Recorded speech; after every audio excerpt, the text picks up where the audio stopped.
ہمارے بچوں کا کیا بنے گا؟ خوف اور حزن، اس کے بیچ انسان چلتا ہے ساری زندگی۔ تو مال خرچ کرنے میں جو رکاوٹ ہے وہ ہے اس کا خوف اور اس کا غم۔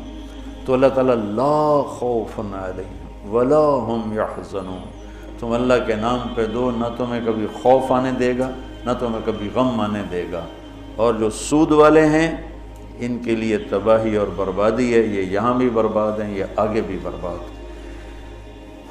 میں نے کل بھی بتایا تھا کہ پرسوں کہ سود خور، اللہ کے نبی نے دیکھا معراج میں لوگوں کو سزا مل رہی ہے۔ سود خوروں کی سزا سب سے عجیب تھی کہ ان کے پیٹ گنبد کی طرح اور سانپ اندر گھسے ہوئے تو ان کو اندر سے کاٹ رہے تھے، جو دکھ اور درد میں سب سے خوفناک چیز بن جاتی ہے، اندر سے ان کو سانپ وار کر رہے تھے۔ تو مال خرچ کرنا، اللہ سے سخاوت مانگو، یہ دعا مانگا کرو، یا اللہ مجھے سخی بنا، کہ اللہ تعالیٰ سخی سے دوستی توڑتا نہیں اور بخیل سے دوستی لگاتا نہیں۔ اور اسلام کا جو موضوع ہے وہ حرص و ہوس نہیں، ایثار، سخاوت، خدمت خلق اور قربانی ہے۔ ابو قتادہ رضی اللہ تعالیٰ عنہ نے لینا تھا قرضہ کسی سے،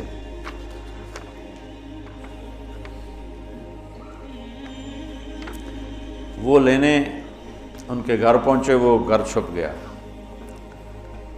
تو باہر کھڑے ہو گئے، انہیں زور زور سے آواز دی، باہر نکل، مجھے پتہ ہے تو اندر ہے۔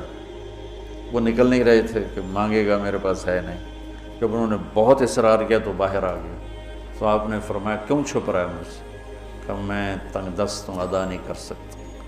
تو ابو قتادہ رونے لگے اور فرمایا جاؤ، معاف کیا۔ پھر فرمایا کہ جو اپنے قرض خواہ کو مہلت دے یا معاف کرے، اللہ تعالیٰ اسے قیامت کے دن اپنے عرش کا سایہ نصیب فرمائے۔ اور ایک عجب حدیث ہے کہ اللہ کے نبی نے فرمایا بنی اسرائیل میں ایک شخص تھا، وہ اللہ کے سامنے پیش کیا گیا، تو اللہ نے پوچھا کیا لائے ہو؟ اس نے کہا تیرے لیے کچھ بھی نہیں لایا۔ پھر اللہ نے پوچھا کیا لائے ہو؟ کہ یا اللہ ایک رائی کے دانے کے برابر میں تیرے لیے کچھ بھی نہیں لایا۔ اللہ نے پھر تیسری دفعہ پوچھا کچھ تو سوچو کیا لائے ہو؟ کہنے لگا کچھ بھی نہیں لایا۔ پھر کہنے لگا ایک بات ہے اگر تیری بارگاہ میں کہ اس کی قیمت ہے تو۔ اللہ کو تو سارا پتا تھا۔ اللہ نے پوچھا کیا؟ کہنے لگا تو نے مجھے مال دیا تھا تو میں تجارت کرتا تھا، لوگوں کو مال اٹھواتا تھا، جو پیسے نہیں دیتا تھا اور دے سکتا تھا تو میں اسے تنگ نہیں کرتا تھا کہ پیمنٹ پہنچاؤ، میں اسے مہلت دیے رکھتا تھا، جب دے ٹھیک، اور جو تنگ دست ہو جاتا تھا، کوئی نقصان ہو جاتا تھا تو میں کہتا تھا چلو اس کو معافی کر دو۔ تو اس پر اللہ تعالیٰ نے فرمایا تو میرے جیسا بننا چاہتا ہے؟ یہ تو میری صفت ہے کہ میں اپنے بندوں کو معاف کرتا ہوں، مہلت دیتا ہوں، چل بس اسی پر تجھے جنت کا فیصلہ۔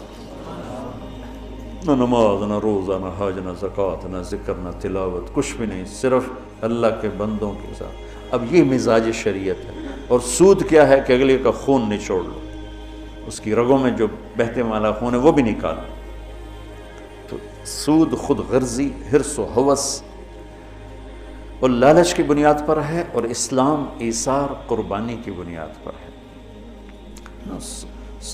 مدینے کے نبوی دور کی کیا زندگی، ایک صحابی نے بکرے کو ذبح کیا، اس کی سری ایک گھر بھیجی، اس نے کہا ہمارا تو آج کی روٹی ہے، اس کو دے دو، وہ اس کے گھر چلی گئی۔ انہوں نے کہا ہمارے گھر آج کا کھانا ہے، اگلے کو دے دو، وہ اگلے گھر چلی گئی۔ انہوں نے کہا ہمارے پاس آج کا کھانا ہے، اگلے کو دے دو۔ 7 گھروں میں سری چکر کاٹ کے پھر پہلے گھر میں آ گئے، اگلے کو دے دو، اگلے کو دے دو، اگلے کو دے دو، اگلے کو دے دو۔ یہ اسلام کا ذوق ہے اور مزاج ہے، سخاوت، لوگوں کی خدمت، لوگوں کے کام آنا۔ ایک شخص نے کہا یا رسول اللہ اريد ان اكون خیر الناس، میں چاہتا ہوں سب سے بہترین فیصلہ بعد میں شمار کیا جاؤں۔ تو آپ نے کہا کن نافعا للناس تکن خیر الناس، لوگوں کو نفع پہنچایا کر تو سب سے اعلیٰ درجے کا سب سے بہترین انسان بن جائے گا۔ تو اللہ تعالیٰ امت کو ہمت دے، ہمارے تاجر اور ہمارے ذمہ